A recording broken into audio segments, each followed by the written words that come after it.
अपने ही शहर में इतना प्यार, इतनी प्रतिष्ठा प्राप्त करना सबके हिस्से में नहीं आता। जो सबके साथ प्रेम संबंध निभाता है, जिसमें सबके प्रति स्नेह होता है, वही प्रेम पाता है, वही स्नेह पाता है।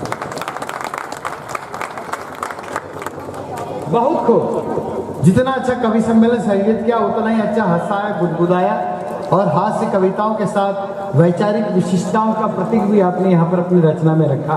बधाई देता हूँ, बधाई के साथ साथ शुभकामनाएं भी देता हूँ कि आपके कलम का जादू सर चढ़ के बोलेगा और हर्रई का झंडा दिल्ली में जाकर डोलेगा।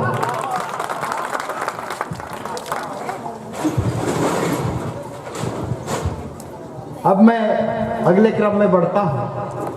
बात अच्छी कर रहे थे, विशिष्ट कर रहे थे। अभी बीच में यहाँ एक गौ माता आई थी, वहाँ से निकली इधर चली गई और देश के 6 नौजवान बैठकर देखते रहे, उनसे कुछ नहीं हुआ। गौ माता को अच्छा लगा।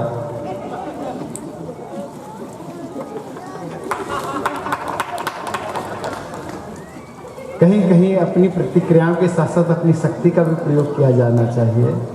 गौ माता को थोड़ा सा रास्ता दिखा देते तो उसको भी अच्छा लगता कि लड़के कितने अच्छे हैं, लेकिन तुम्हारा ध्यान कहीं और था, तुमने वो काम नहीं किया। कोई बात नहीं, तुम भी गौ माता के ही गौ हो। इधर बैठे हुए हैं भुवन सिंह धासू जी, जिनको सुनेंगे, और इधर बैठे हुए हैं हमारे इस मंच के काजल जैसे टीका लगे हुए, मैं उनको काला कहूँगा तो अच्छा नहीं लगेगा, तो चॉकलेटी। काला होना गुनाह नहीं साहब, लेकिन अंदर उजाला होना बहुत ज़्यादा ज़रूरी है, वरना लोग उजले लोग भी ऐसे काले काले काम करते हैं कि उनका नाम लेने तक को आदमी को शर्म आती है। अब जलेबी खाने के बाद सब लोगों का दिमाग तो फ्रेश हो गया। आदरणीय, आप बहुत जागरूक हैं, बहुत ज़्यादा जागरूक हैं। आपकी जागरूकता को प्रणाम करता हूँ। अगर आप जैसे लोगों से प्रेरणा लेकर बाकी लोगों में भी जागरूकता आ जाए तो क्या कहने। अरे वाकई लाजवाब जगह है साहब, गजब की जगह है। मैं यहाँ सन 2006 में आया था, तब मैं युवा कवि हुआ करता था, हालांकि अभी भी युवा ही हूँ, भूतपूर्व।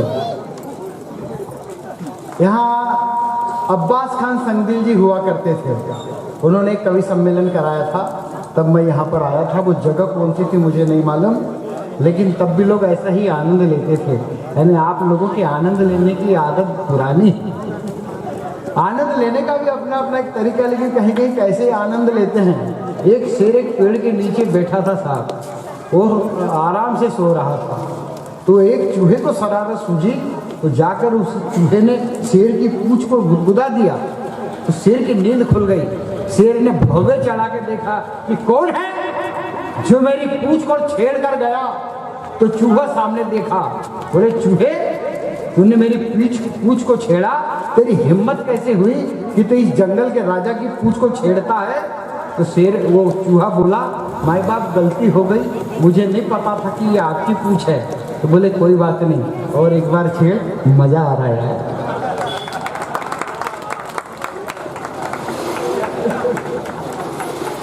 कई बार अपनी प्रतिक्रिया वक्त करना चाहिए, तब अच्छा लगता है कि पता नहीं आनंद किस बात में छुपा हो। माताओं की उपस्थिति प्रणम्य है, लेकिन कहीं कहीं महिलाओं की स्थिति और उनके व्यवहार भ्रमित कर देते हैं। एक जगह मैं अभी सिवनी में कवि सम्मेलन का मंच संचालन कर रहा था, तो मेरे पास एक चिट्ठी आई और कहा गया कि मंच संचालक महोदय, इस चिट्ठी को इस माइक पर बाँचो। मैंने बाँचा साहब कि चिट्ठी में लिखा हुआ था, यदि कमल सिंह जी भीड़ में बैठे हों तो कृपया घर चले जाएं, उनकी पत्नी की तबीयत बहुत ज़्यादा खराब है। अब पढ़ना था, मैंने भी पढ़ दिया कि यदि यहाँ पर कमल सिंह जी बैठे हों तो कृपया खड़े हो और अपने घर चले जाएं, उनकी पत्नी की तबीयत बहुत खराब है। तो भीड़ में से ईमानदार कमल सिंह जी खड़े हो गए, तो बाजू से भाभी जी की आवाज आई, बोले बैठो। मैं तो ये कंफर्म कर रही थी कि यहीं आए हो कि कवि सम्मेलन के बहाने और कहीं। बड़ी दिक्कतें होती हैं साहब। महिलाओं की उपस्थिति को प्रणाम करता हूँ। दिनेश देहाती समाज के दृश्यों को देखता भोगता है। वरिष्ठ लोग बैठे हैं। मैंने कोई अगर नई बात कह दी हो, आपने जिया है उन लम्हों को, लेकिन वहाँ से मैंने कोई बात उठाई है, अगर अच्छा लगे तो मुझे प्यार देना साथ चाहता हूँ। मैं बहन डॉक्टर रंजना गौतम को आमंत्रित करने की प्रक्रिया में हूँ। आपने बचपन जिया है, अभी भी देखा है। मैं वो पुराना बचपन याद करता हूँ जो मैंने जिया है। तब जो मैं बेटियों की भूमिकाएं देखता था और उनका विकास देखता था, तो वहाँ से एक दृश्य उठाया है। यहाँ जितने भी वैचारिक समृद्ध लोग बैठे हुए हैं, मेरी विचारधारा के साथ जुड़े, तो मुझे आशीर्वाद दीजिएगा, प्यार दीजिएगा। नन्ही बच्ची जब छोटी होती है, ठुमक ठुमक कर चलती है, शैशवावस्था में होती है, तो अधिकतर माएँ उस समय उसके बालों को रबर के बैंड में बांधकर एक चोटी बना देते थे। ऐसे ही मैंने एक माँ से पूछा, इस बेटी के बाल तो अच्छे घरेरे हैं, उसकी इस बाल का चोटी क्यों बना दिया? मेरे ईश्वर का आशीर्वाद इसी एंटीना से उसके मस्तिष्क में आएगा, यही सोचकर हमने उसके चोटी बना दिया है। बच्ची थोड़ी बड़ी हुई, किशोरावस्था की ओर अग्रसर होने लगी, तो माँ ने उसकी इस चोटी को छोड़कर पीछे 2 चोटियाँ गूंथ दी। तब पूरी बेटियां स्कूल 2 चोटियों के साथ जाती थी, रिबन बंधा होता था। मैंने कहा इस उम्र में इस बच्ची की 2 चोटियां क्यों बना दी? तो मुझे जवाब सुनने मिला, इस बेटी के मनो मस्तिष्क में एहसास आए कि बेटी एक नहीं 2 घरों की व्यवस्था है। प्रणाम करता हूं। बेटी जब बड़ी हुई तो उसने शादी के साथ अपनी दोनों चोटियों को छोड़कर एक लंबी चोटी गूंथ दी। तो मैंने कहा फिर ये क्या परिवर्तन है? तो जवाब आया कि अब ये 2 घर की नहीं, अब ये 1 घर की जिम्मेदारी है। और ब्याह करके बहू जब घर की जिम्मेदारियां संभालने के लिए आगे बढ़ी, तो उसने इस लंबी चोटी को गूंथ कर एक बड़ा जूड़ा बना लिया। मैंने कहा इसका मतलब क्या है?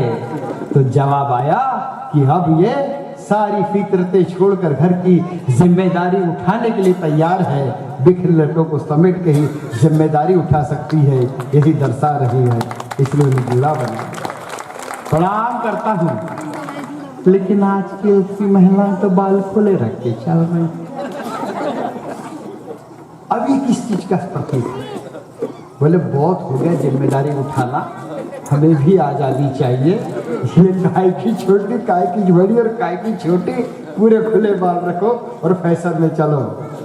लेकिन पूरे महिलाओं का अनुभव मेरे दिनेश देहाती के पंक्तियों से अब आप तक पहुंचे कि जिनके बाल समेटे और गुथे होते हैं वो हरदम बढ़ते हैं, और जिनके बाल खुले और स्वतंत्र होते हैं वो बहुत ज़्यादा झड़ते हैं, बहुत ज़्यादा झड़ते हैं। परिवार का समेटे और कसा होना जरूरी है।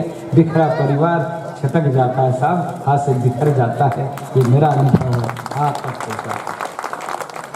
लोग बोलते हैं कि देहाती में अक्ल नहीं होती, लेकिन अक्ल में आपको बीच बीच में बताऊंगा और आपको लगेगा कि अक्ल तो देहाती में ही होती है। लेकिन वो उस दौर में पहुंचने से पहले गीतों की एक प्यारी सी लड़ी लेकर हमारे बीच में उमरिया जिला बांधवगढ़ का नाम आपने सुना होगा, वहां से हमारे बीच तक एक लंबी यात्रा, थकान भरी यात्रा करके हमारी बहन डॉक्टर रंजना गौतम आई है। मैं प्रसिद्ध कवित्री इंदिरा किसले जी की इन नाजुक सी पंक्तियों के साथ उन्हें आमंत्रित करता हूँ कि बहुत करीब से कुछ भी न देख पाओगे, कि बहुत करीब से कुछ भी न देख पाओगे, कि देखने के लिए फासला जरूरी है।